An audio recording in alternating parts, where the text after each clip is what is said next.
মহান আল্লাহ মহাজ্ঞানে সৃষ্টি করেছেন মহাবিশ্ব, আর সেই সৃষ্টির অন্যতম সৌন্দর্য হল পৃথিবী। তিনি প্রাকৃতিক সৌন্দর্যের সমাহার ও বৈচিত্র্য দিয়ে পৃথিবীকে সাজিয়েছেন, যার মধ্যে একটি হল নদ নদী।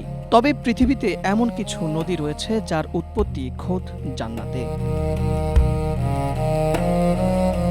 রাসূলুল্লাহ সাল্লাল্লাহু আলাইহি ওয়াসাল্লাম বলেছেন, পৃথিবীতে এমন 4টি নদী প্রবাহিত হয়েছে যেগুলো জান্নাতের নদীগুলোর অন্তর্ভুক্ত।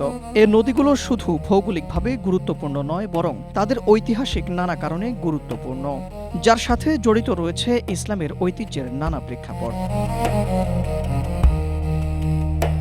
মধ্যপ্রাচ্য থেকে আফ্রিকা, পৃথিবীর বুকে বয়ে চলা চিরচেনা কিছু নদী, যা শুধু সভ্যতার বিকাশই ঘটায়নি, বরং বহন করেছে পরকালের এক অমীয় বার্তা।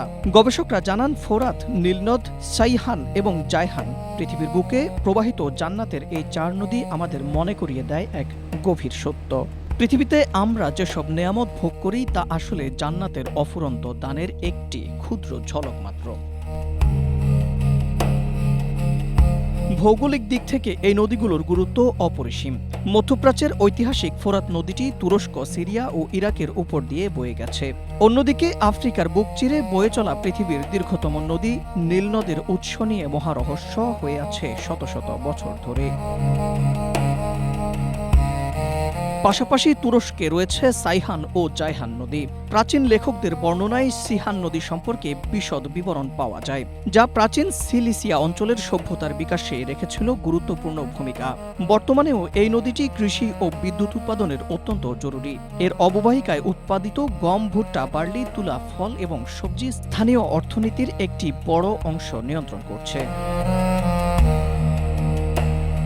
পৃথিবীর বুকে বয়ে চলা নদীগুলোর মধ্যে লুকিয়ে আছে পরকালের এক অমীয় বার্তা। ইসলামিক গবেষকরা জানিয়েছেন, ফোরাত, নীলনদ, জায়হান এবং সাইহান পৃথিবীর বুকে প্রবাহিত জান্নাতের এই 4 নদী মানবজাতিকে এক গভীর সত্যের মুখোমুখি দাঁড় করায়। Ahmed Imtiaz, Asia post.